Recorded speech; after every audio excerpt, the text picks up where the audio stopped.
Load पे अगर लगा दें तो वो करंट फ्लो होगा, तो उससे ड्यूरेशन भी मिल जाएगा और रेजिस्टेंस भी मिल जाएगा, और आई ऑलरेडी है, तो आई जब लोड है तो इसका मतलब आई है, आई के स्क्वायर के बराबर है, जिसकी वजह से उसमें हीट पैदा होगा, और हीट की वजह से ऑक्सीडेशन जो होगा, ऑक्सीडेशन को ही जलना कहते हैं, उसका ऑक्सीडेशन हो जाएगा।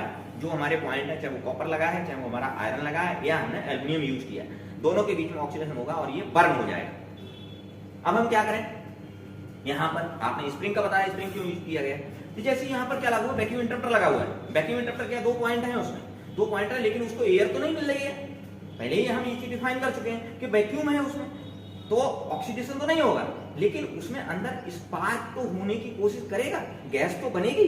उस गैस को रोकने के लिए हमने क्या किया है, उसमें एक स्प्रिंग लगाया है, जो ड्यूरेशन था, जो टी था, वो हमने कम करने के लिए स्प्रिंग लगाया है। आई स्क्वायर आर टी के बराबर हीट पैदा होती है, तो जो हमने टी है उस टी को मिनिमाइज किया। टी को मिनिमाइज कैसे किया, हमने क्या किया, उसका जो स्प्रिंग लगा दिया वो क्या करता है, उसको फास्ट क्लोज कर देता है, फास्ट क्लोज कर देगा, टी नहीं बनेगा और हीट कम से कम होगी, गैस कम से कम होगी। ये रीजन है स्प्रिंग लगाने का। स्प्रिंग क्यों लगाया गया, और स्प्रिंग ऐसा लगाते हैं जिसको उसकी जो प्रोसेस है उसको फास्ट कर दे, इसलिए स्प्रिंग लगाया गया, इतना सा काम है स्प्रिंग। तो चार्ज और डिस्चार्ज, डिस्चार्ज स्प्रिंग एक इस तरह से जब हम खींचते हैं, मोटर क्या करता है, उसमें एक स्लिप टाइप का एक उसमें गियर लगा हुआ है, मोटर उसको घुमाता है, जब वो चार्ज पोजीशन पहुंचता है तो आपका जो गियर लगा होता है, एक जो गरारी लगी हुई है, वो गरारी उस कंडीशन पहुंच जाती है, फ्री वाली कंडीशन पहुंच जाती है, तो उसके ऊपर से चार्ज नहीं होता है, ऑटोमेटिक फ्री हो स्लिप करने लगती है, वहीं पर मोटर अपने आप रुक जाती है, जैसे लोड पड़ता है तब वो चलती है, जैसे लोड करता है वैसे बंद हो जाती है, वो चार्ज करके रोक देता है।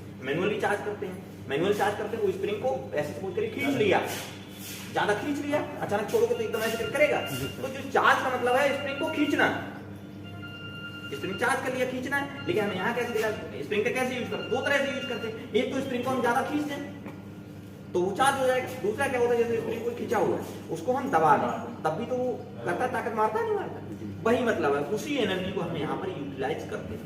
चार्ज से मतलब खींचना और डिस्चार्ज मतलब कंप्रेशन। अब बताइए कोई इसमें कंफ्यूजन।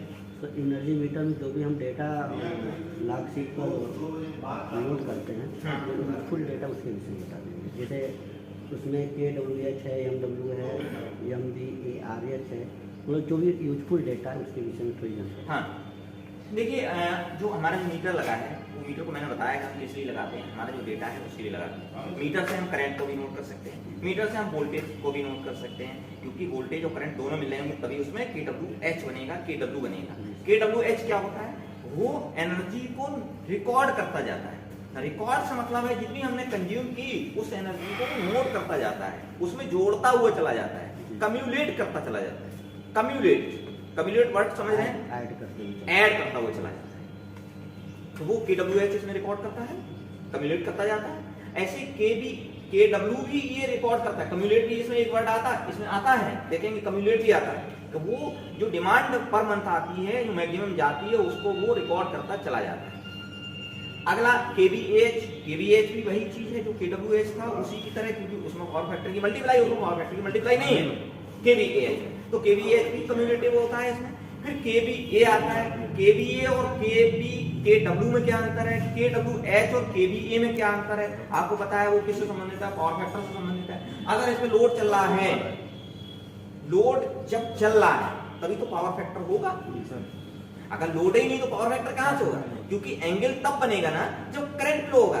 भाई पावर फैक्टर कैसे बनता है, पावर फैक्टर क्या होता है, cos फाई होता है, और cos फाई को आप जानते हो क्या होता है, करंट और वोल्टेज दोनों के बीच में जो एंगल होता है उसके कोसाइन के बराबर पावर फैक्टर होता है cos फाई।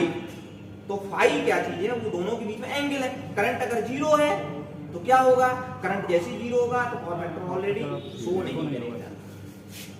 बताइए इसके अलावा, इसके बाद में मैं KVH, KWH इनको बताया। इसके अलावा एक चीज और देखिए, इसमें देखेंगे कई बार ऐसा होता है कि KWH 3 बार 4 बार आता है, क्यों आता है, कभी सोचे इसके बारे में? पावर फैक्टर सब तीनों के अलग अलग है नहीं, और किसी को पता है? नहीं, ये सब पता है आपको? नहीं, स्लॉट आता है ना, जितने हाँ स्लॉट जोड़ेंगे KWH बराबर होगा, KVH का भी 8 आता है, उसको जोड़ेंगे तो KVH नहीं, तो वो 8 पार्ट में डिवाइड क्यों किया, मेरा ये प्रश्न। देखिए हमारा जो टैरिफ है वो अलग बात है, हम अलग अलग कंज्यूमर अलग अलग तरह का टैरिफ यूटिलाइज करते हैं। वो इसलिए बनाया हम एक ही मीटर को कहीं भी लगा सकते हैं। कैसे? जैसे सपोज करो इंडस्ट्री चल रही है तो हमारा उद्देश्य क्या रहता है, पहले ये समझ लें। हमारा उद्देश्य ये रहता है जब पीक आवर हो, जहां पर लोग ज्यादा यूज करते हैं, वहां पर लोगों को हमें प्रोत्साहित करना है कि वो कम यूटिलाइज करें। तो हम क्या करते हैं, उसको अलग अलग हम KWH या KVAH हम अलग अलग कम्युलेट करते जाते हैं। जैसे सपोज के लिए मॉर्निंग का टाइम है, मॉर्निंग सुबह 4 बजे से लेकर के सुबह के 6 बजे के बीच में सबसे कम यूटिलाइज होता है, ज्यादातर लोग सो रहे होते हैं, यूटिलाइज नहीं करते हैं, तो उस समय का रेट अलग लेते हैं। इंडस्ट्री वगैरह है वहां पर ऐसे टैरिफ होते हैं, हमारे टैरिफ नहीं हुए, अलग बात है। ये इंडस्ट्री होती है उनमें टैरिफ होता है। इवनिंग का जो पीक आवर होता है 9 बजे तक का, वो बहुत ज्यादा होता है। शाम को हम देखेंगे 4 बजे से रात के 9 बजे तक लोड ज्यादा रहता है, क्योंकि ज्यादातर लोग घर होते हैं, टीवी चलाते हैं, अपना मोबाइल चार्ज करते हैं, अपनी मोटर चलाते हैं, और उसी समय में इंडस्ट्री भी चलाएं।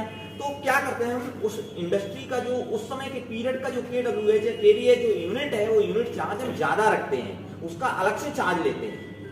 तो हम ज्यादा चार्ज लेंगे तो इंडस्ट्री वाले वो अपना पैसा बचाने के लिए उस समय में कम यूटिलाइज करते हैं, तो वो अपनी डिमांड को उस समय घटा देते हैं।